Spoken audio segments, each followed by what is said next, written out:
Bonjour, mon nom est Bernard Vézina et je suis avocat médiateur familial. Dans cette capsule, je souhaite vous présenter les raisons qui pourraient vous pousser à vouloir obtenir un jugement de cour suite à votre entente de médiation. Donc, dans un premier cas de figure, les parents mariés. Donc, ceux qui sont mariés, vous avez un intérêt, évidemment, à divorcer. Il faut mettre fin au patrimoine familial, il faut mettre fin aux dettes communes.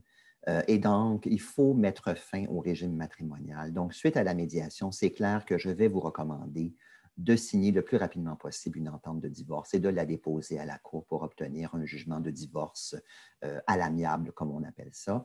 Il y aura des frais pour ceux qui ne sont pas couverts par le ministère de la Justice. Le service de médiation ne paie pas pour ça, mais vous êtes peut-être admissible à l'aide juridique.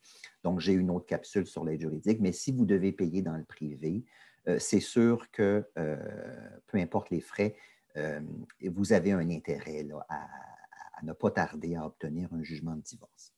Le deuxième cas de figure, c'est pour les enfants issus de parents conjoints de fait.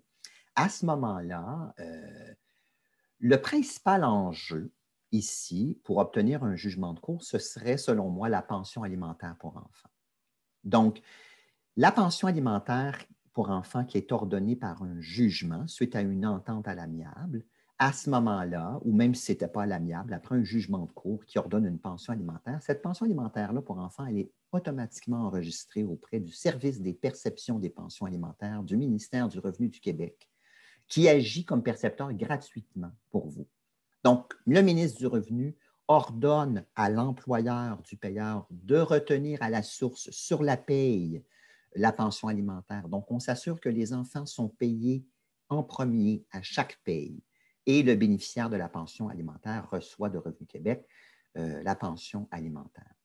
Donc, si vous n'avez pas, si vous êtes des ex-conjoints de fait et que vous avez toujours respecté vos pensions alimentaires, vos obligations financières, pardon, et que vous n'avez pas de raison de croire que la pension ne sera pas payée ou que les sports et loisirs ne seront pas payés ou ce que vous avez convenu de partager ensemble pour les enfants et que vous pensez que l'autre parent va payer ce qui est dû, à ce moment-là, vous n'avez peut-être pas besoin d'un jugement si vous vous entendez en plus sur tout le reste, comme le partage des biens et des dettes de la vie commune, et que tout ça est réglé. Tout ça peut se faire dans une entente de médiation et ça peut être suffisant dans votre cas.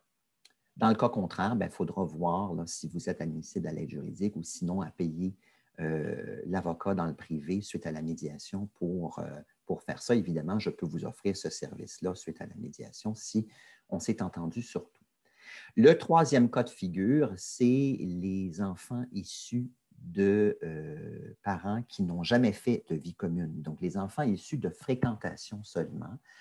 À ce moment-là, c'est le même enjeu, c'est la pension alimentaire. Donc, de s'assurer qu'elle soit payée, et c'est tout. Donc, pour tout le reste, évidemment, il n'y a pas de biens et de dettes communes entre vous parce que vous n'étiez pas conjoint de fait. Donc, dans la majorité des cas, il n'y a rien de tout ça. Mais par contre, vous avez un enfant ou des enfants ensemble et la paternité est reconnue. À ce moment-là, si vous avez des craintes que la pension, que les obligations financières pourraient ne pas être respectées, qu'il va y avoir de la délinquance dans le paiement, encore là, vous n'avez pas envie de toujours courir après cette pension-là.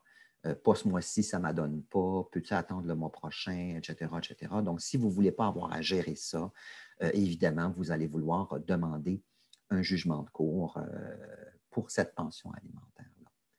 Une fois que vous avez un premier jugement de cour, que ce soit de divorce, de séparation entre conjoints de fait ou d'enfants issus de fréquentation, de garde des pensions alimentaires. Donc, une fois que vous avez ce premier jugement-là, lorsque vous allez en révision, là, c'est différent. Il y a des services qui vous sont offerts pour ça et c'est moins cher.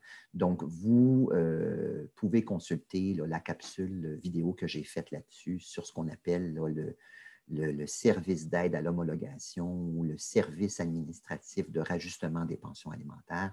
Donc, j'ai fait une capsule là-dessus qui vous renseigne sur ces services-là auxquels vous avez possiblement droit. Si vous avez d'autres questions, n'hésitez pas à communiquer avec moi. Ça va me faire plaisir de répondre à vos questions. Et sur ce, je vous souhaite une bonne journée.